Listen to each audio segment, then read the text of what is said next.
Welcome everybody to another episode of Beers and Bourbon with Dick and Brett. I'm Dick. And I'm Brett.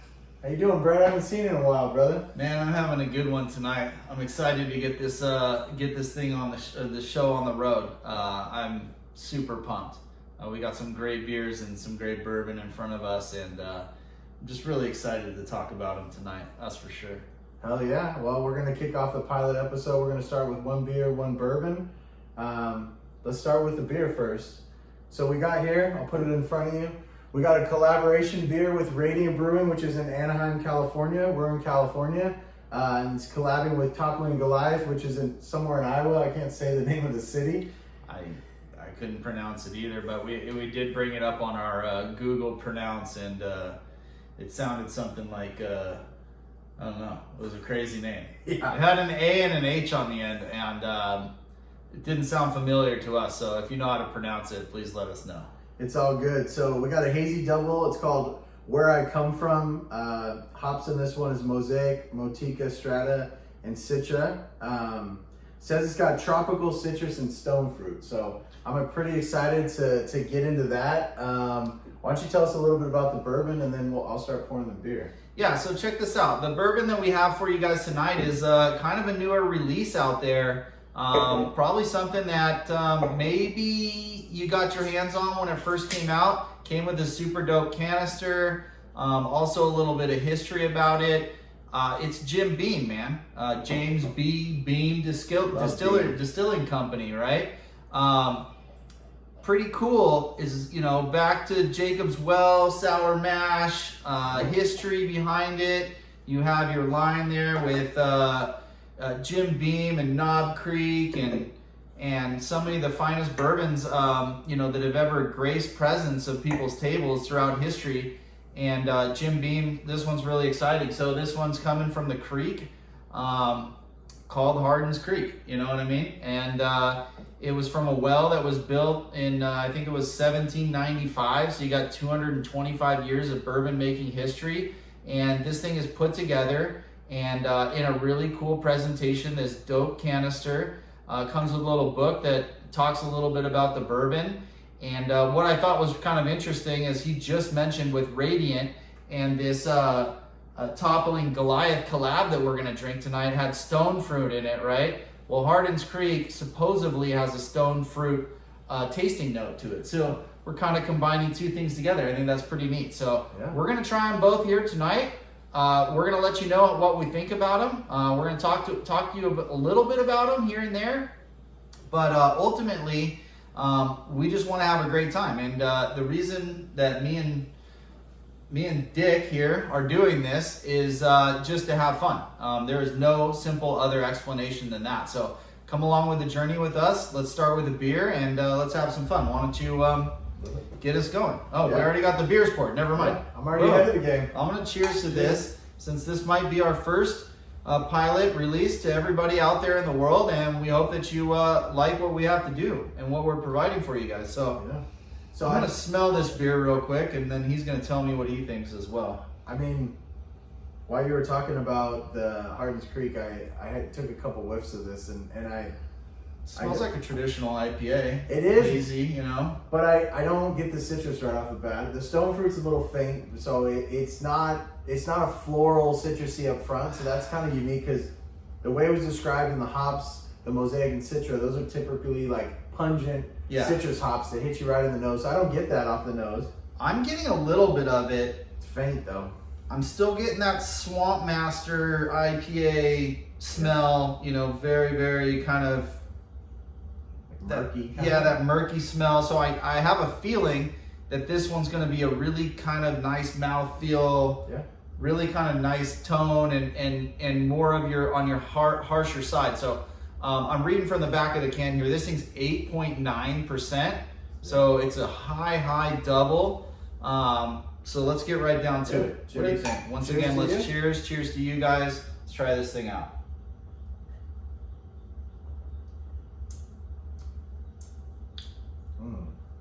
Almost like a candy-like flavor right off the start. Like wow, that was different than I thought it was gonna be. I didn't get what I was smelling either out of it. It came off a little bit flatter than I was expecting. I was expecting to be a little more harsh. I almost got like an earthy tone from it, like almost like a wood / earthy tone. It was really interesting.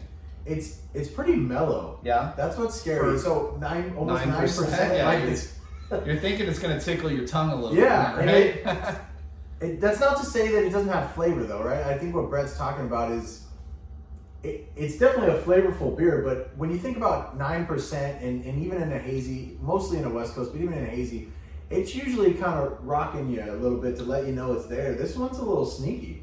What I like about it is that the pathway that this beer is giving me is it's starting on my tongue and it's going down my throat, but it's not getting me in that little, I don't know if that makes sense to you guys, but that is like way back in your jaw, like in those little two pockets where like some beers will just go right in there and then soak in there and then kind of like grab a hold of you. Like a tingling. This one kind of passes that. But it very, I mean, it goes down good and there's a lot of good flavor in it. I like it. Yeah, but I agree. I just come back to, I'm surprised with those hops that they're that balanced. You know, it's interesting when you think about the way a beer is made, you have bittering hops, you have flavoring hops, and then the last ones are the aromas. So, you know, you're getting your smell, you're getting your mouthfeel, and then you're getting, like what he's talking about, sometimes bitterness depending on the type of beer. Sometimes it can just be a little strong, kind of boozy taste. It just depends on the style of beer, but this one's really well balanced. I'm still getting a lingering, but not a lingering like IPA, like the resin like we thought was going to be. It's creeping back into those little cavities, but it's very slow. Like it's not pungent or anything like that. It's pretty solid beer. I think the thing about it is because it's balanced, I think it would sneak up on you because I'd probably drink a few in the summer and, and it wouldn't.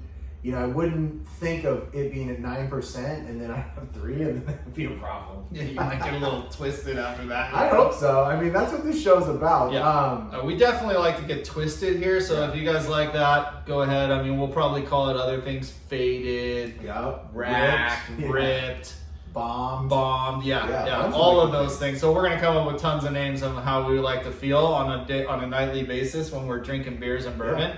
And but man. This beer is solid, man. I agree. I'm gonna put my stamp on it and say this collab. So both Radiant Beer Company, right in Anaheim, and then somebody all the way across the country here at Toppling Goliath came together and probably met at some kind of beer festival or something where the brewers are getting together and said, "Hey, man, I really like what you're doing," and they probably said, "Hey, man, I really like what you're doing, man." And they were like, "Cool, man, let's put something together," you know what I mean? And clearly, whatever they were able to do right here is solid. So it's a suggested collab if you can find one on the shelf. Agreed. I think the voice that Brett just did is probably one of my favorites. Like, it just comes out. That's his version of like someone else. It's always the same. But I think it's a great description of kind of like the brew industry, right? Same with bourbon. You don't do collabs in bourbon, but it's like sharing. And it's taking recipes, but you know, it kind of leads me to something that I wanted to talk with you about on this. Is like, how the hell did we get here? I mean, to me, obviously we okay. So our story is not very lengthy at all, if you want to call it like in a period of a lifestyle or a lifetime. I met Dick, you know, maybe 2 years ago. I don't want to put an exact number on it or date. My wife would know the date, time, and everything because she's my boss and keeps my calendar and always tells me what's going on and where I got to be. But I mean, we came together and we both found enjoyment in hanging out because we both have love for beer and bourbon. Absolutely. I was way younger in the bourbon game than he was at the time. So I looked up to him when he was, you know, just presenting all kinds of different bourbons and being able to talk about the history and have a little bit more knowledge than I did. But I like bourbon because it gave me a release. I have 2 daughters. He's got three daughters. My bad. And you know, in that world when there's that much estrogen going around, a bourbon was my kind of out. So I like bourbon. I like motorcycles, Harley Davidsons. and all kinds of other motorcycles. I like NASCAR, and I like beer. And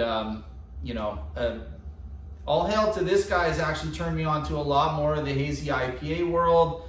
I used to drink just your standard domestic beers. I also drank some IPAs, and I would drink some sours during the summertime when it was hot, but I hadn't really gotten into kind of your India Pale Ale / single, double, triple hazies, things like that, until I started drinking a lot more with this guy. So I'm gonna give a lot of credit to him and to getting me into this, and I'm also gonna give a lot of credit to people that listen to us, because they're going to bring a lot of knowledge into our industry, or into our kind of world here. But what we want to do is we want to create something that's very long lasting and have a great time with it. So enjoy the ride. This is our first one that we're going to put out to the public. We got a ton of other content that's already been stacked up, but we really just want to have a lot of fun with this one. Yeah, I agree. I mean, I don't like to use the word organic, but we're just kind of sitting, shooting the shit one night, and it was, Brett said it, we appreciate each other's company. I think we have similar lives, right? We have, a lot of, obviously there's a lot of different complexities when you say that, but we're both girl dads. We live in the same neighborhood. Kids go to the same school. They're friends. So we have a lot of commonalities together. But we were just talking one night, and we're like, hey, we should do a podcast, man. Like, we sit here and talk about this stuff all the time. Maybe we'll share it. Maybe people will like it. And I think the thing I appreciate about him most, and I think we have probably the most in common, is like, we're doers.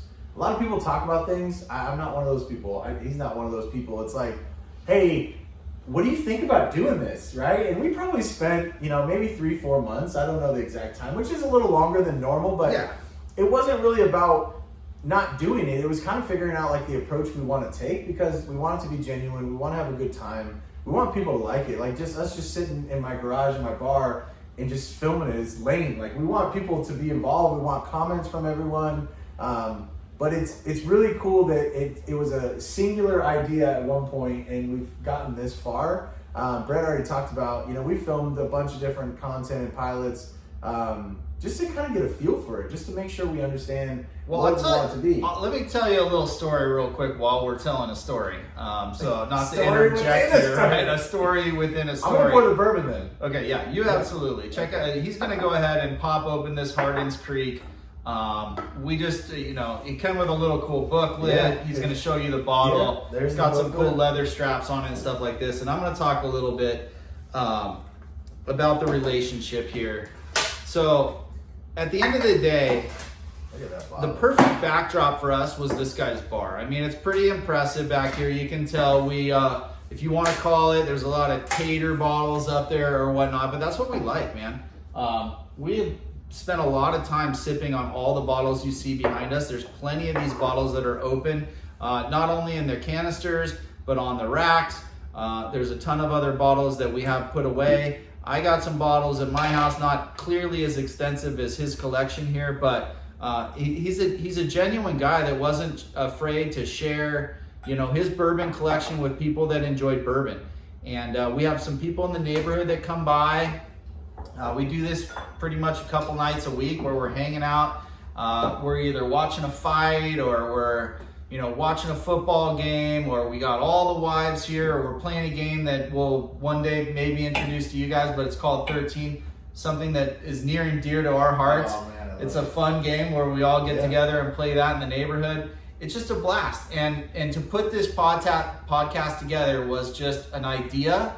And then 2 weeks later, it was like, well, let's, my daughter has like a backlight thing where she can do TikToks with. And I was like, well, I'll bring that over, and we put that together. We set it up. Yeah. His dad came in, helped him build this beautiful bar in front of you. With you can't see it, but it's got barrels. He helped him put all this stuff together behind him with the shelving, and put up the bottles and earthquake proof. I mean, it's just really cool, family environment, and we're just here to share what we are doing on a weekly basis with you. And we're hoping at one point in time we can all collaborate and have some fun together as well. So yeah, and we're gonna talk. At the end we'll kind of recap what we talked about, the things we reviewed, our opinion, and then we're going to talk about the next couple weeks and the next couple podcasts and then the future. I will say we're going to take it on the road, which I'm really excited about. We want to take this on the road. So Yeah. you might see, this might not be the only content background that you guys are seeing. So you're going to see maybe my pool area or my palapa. Not maybe. Like the plan in summer, we're in California, we're going to be out by the pool. So we'll see Brett's Bar, we'll see the pool there. We'll do probably a lot at the pool. We'll bounce back here. We're planning a trip to Kentucky, which I'm super pumped about. Yeah, we're trying to put that together. We want to go to the homeland and really dig deep. And if you guys have any suggestions and or tricks or secrets of taking that journey from California to Kentucky and you know what we can do to just enhance our experience out there, we kind of have a good idea so far. We've gotten a lot of suggestions just from people within our local bourbon communities, through Facebook, through Twitter,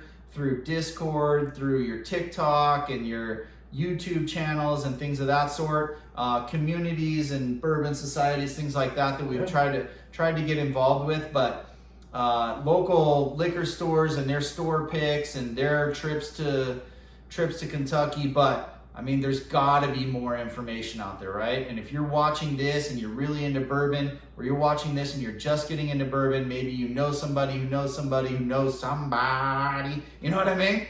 Share the wealth. Let's have some fun. Absolutely. You know? No, I think that's the fun of this, right? Yeah. I was looking while you were talking, I was trying to remember the proof. So 108 proof. Okay. So, I mean, slightly over the 100 mark. Yeah, right? So as you can see behind us, like we talked a little bit about it, Taylor's obviously, you know, one of the fan favorites, and most of it's sitting at Bottle and Bond at 100 proof. So I'm interested to see, because proof can be tricky. It doesn't mean because it's 110, 115, that's going to be, you know, crazy. And then we've had some 100 proof Bottle and Bond that drank like a 120, 130. It was just very crazy. So 108 proof. Let's get into the nose on this, man. Absolutely. I want to get right into it. All right. If I remember correctly, we've had a pour or two of this before. We've got through the neck pour. You can see the bottle the neck pour is out. We got through the neck pour. I think this is pour number 3, and this one was pretty big. So yeah, it still smells like bean. So I was just gonna say that. So you know, Brett brings up a really interesting point. And if you're an avid bourbon drinker and you have your signature style or your few distilleries that you drink, there's a flavor profile, an aroma profile that is signature. I think about like Russell's Wild Turkey for sure. Weller being weeded, it's weeder, it's like it's softer.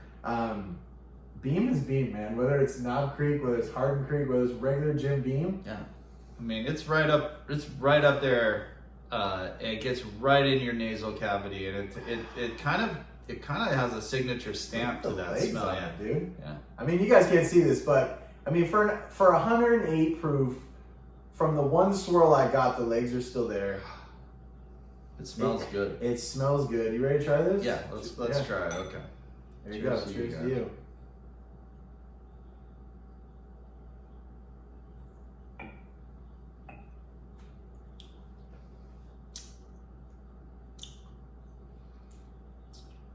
Right up front. It's right there.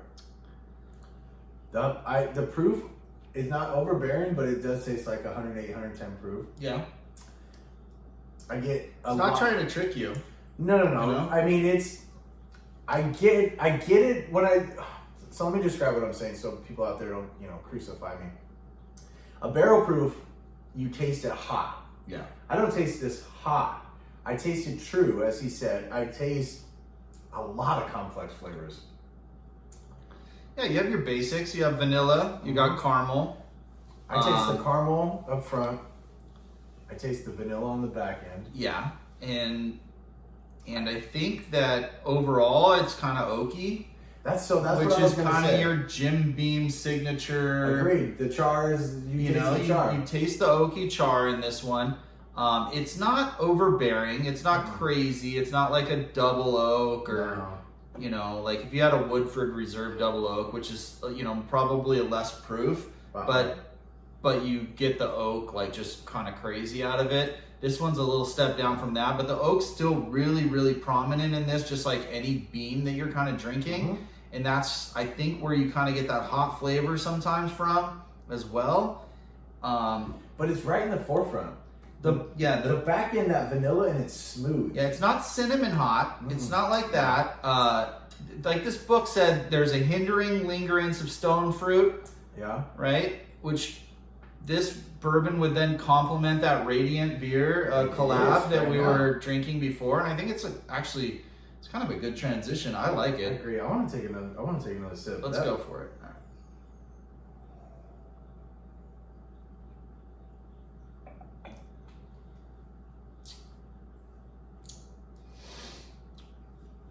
Okay. Didn't change much. The same.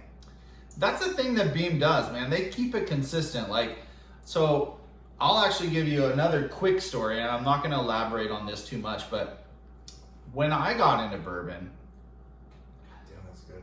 It was, you know, I started off with your bourbons that you get off your regular shelf at your Vons or your local Kroger or your Piggly Wiggly or like whatever it is across the street. Yeah.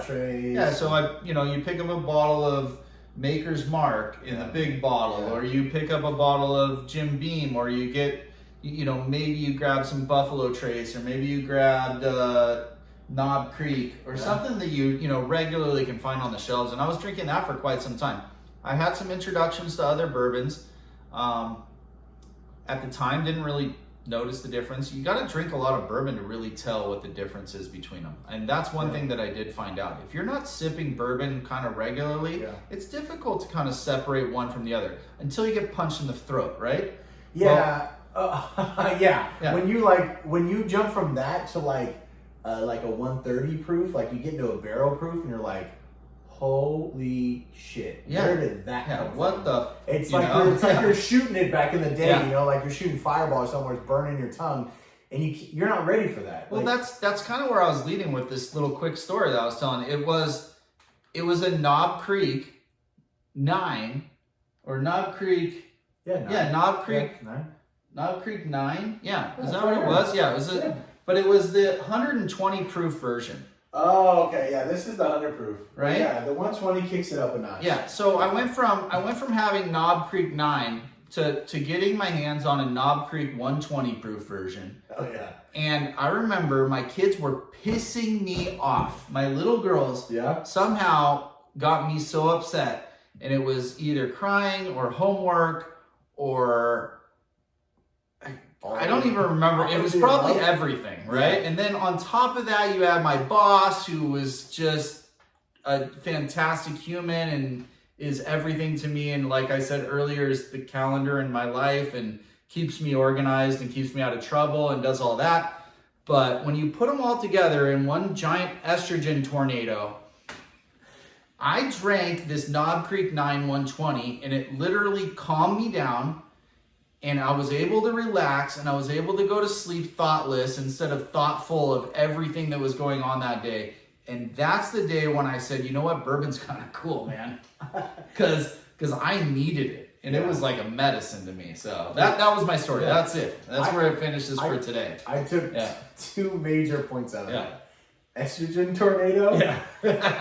I want to see what that looks like. I'm pretty sure I've seen it. I mean, I've seen it. I have four females that live in my house, which I love dearly, but that's a lot of estrogen. But I'm just imagining, like, that's like a category 5 or 7, whatever the big one is. Just steps, and then eventually it gets your threshold where you're like, I've had enough. Yeah. I'm either going to, like, jump on my motorcycle and ride out of this place, and I'll be back later, or I need to drink some beer or some bourbon. Yeah. Or I don't even know what else I can do. Like I'm gonna go to my little kind of cubby hole and cry or something like that. I don't know. So that was number 1. Number 2 was thoughtless versus thoughtful. Yeah. So that's a hell of a story, man. I took those 2 key points. But I don't have a motorcycle. That's why I invested in all the bourbon behind you. Because that makes sense. Because if I didn't have one, I might do the same. I don't have the ability to get out of here. I think we need to finish this. We got to finish it, and then we got to get... we got to get into what we're planning ahead, right? 100%. So I think we're looking at, like, we've been with you guys for now, what, 20 something minutes or something like that. Our goal is to give you at least 30 minutes, maybe 40, 45 minutes of content. Every time we release something, if it runs longer, it's only because we're having a good time and we're hoping that you guys have a good time. Yep. If it's a shorter amount of time than that, maybe we got something to do or there's something behind the scenes that we don't do, but we want to continue to pump out content, which means you guys are going to see new bourbons and new beers, and we're going to try not to repeat them unless there's just some kind of fantastic event where we're going to do a versus or we're going to put something together, or it's a holiday, right? We got St. Patty's Day coming up. Yeah, with that one, there's that Kentucky Owl bottle. Yeah. It's green. We don't even have one yet, but we can get one. Maybe we're thinking about trying to find one for that one. If we don't, we'll pick a really good bourbon and we'll do some holiday specials for you. So let's get to the bottom of this one. I think it's going to go down easy. It has. I took another drink already.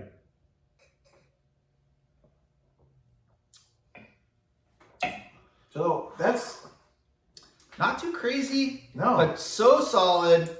Super flavorful balance. Yeah. That's the way I would describe it. And a newer release. And I mean, if you guys probably haven't even seen this one before, and if you have, you probably know bourbon pretty well.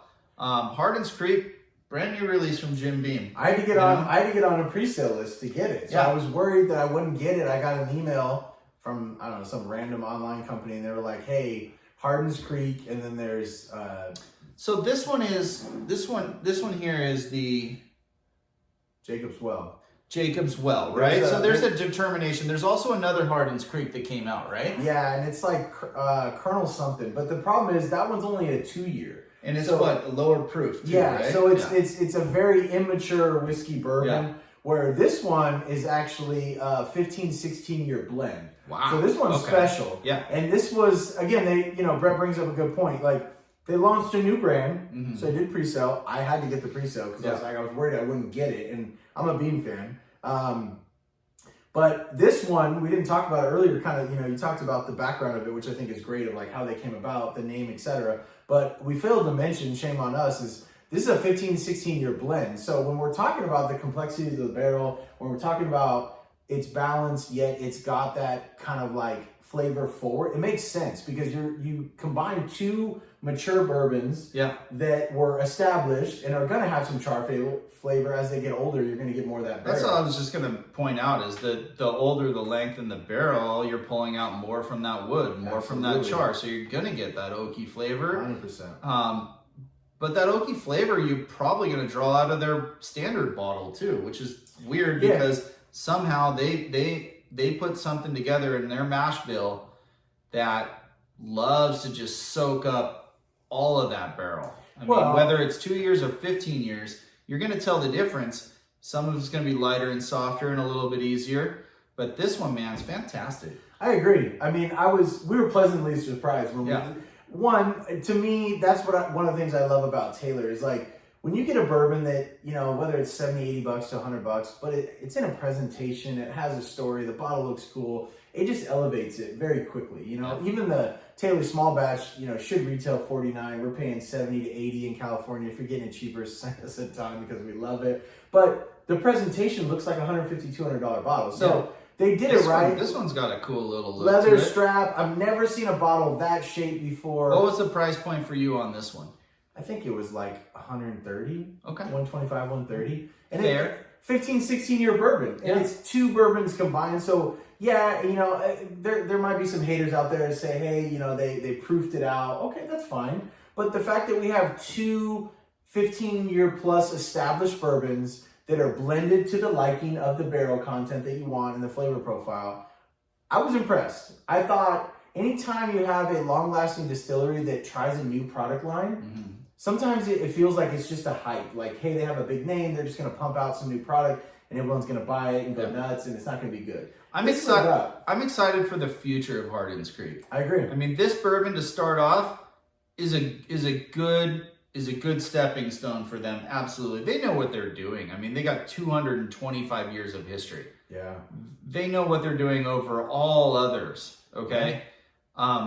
and they're looking towards the future. And I think with the start of this, its presentation, its cool little top, the little leather pop top, the canister, the book telling about the history, the ability to do a younger bourbon and a really old bourbon combo, like you said, 15, 16 years. It's kind of a large gap, but I feel like they're going to put it all together and they're going to give us a solid lineup over the next 20 years. Yeah. And that's what I'm looking forward to. Yeah, and it's interesting to think, right? So, we just got the Knob 18 just recently, and that was a new, Jim Beam line, but a new big release.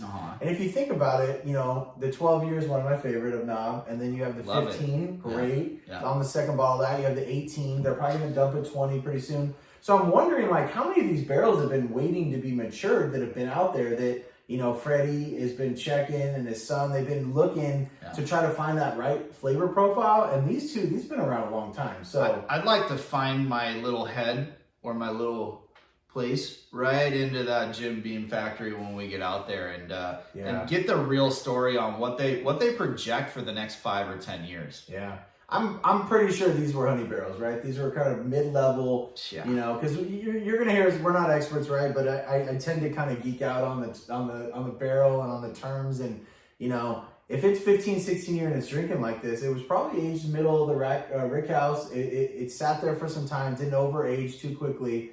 But anyways, we can talk about that further. I think they're just teasing us with this, and there's a lot of room for some excellent growth. Because this is a really, really tough industry right now with a lot of new distilleries coming out with bourbon all over the country. And you'd want to say they're not bourbon because they're not from the hometown. But man, I've been drinking some things that are just really great. They got a lot of competition out there and they know what they're doing. So I think there's a plan in place and I think we're going to see some really great things to come. Now to transition that, let's go into what great things are going to come with Dick and Brett.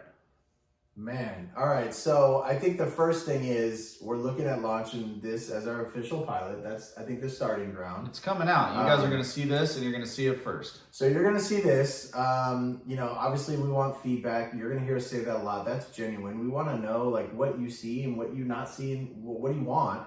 The next thing is we're gonna launch on multiple platforms. Yeah, so check us out. We're gonna be Beers and Bourbon with Dick and Brett. Yep. More than likely, you're gonna be able to find us on Twitter, Instagram, Spotify, YouTube, even possibly TikTok. We haven't really gone that far yet because we're, the whole thing with they're gonna cancel it and all of that. So we haven't made any decisions on that yet. But you're gonna see us out there.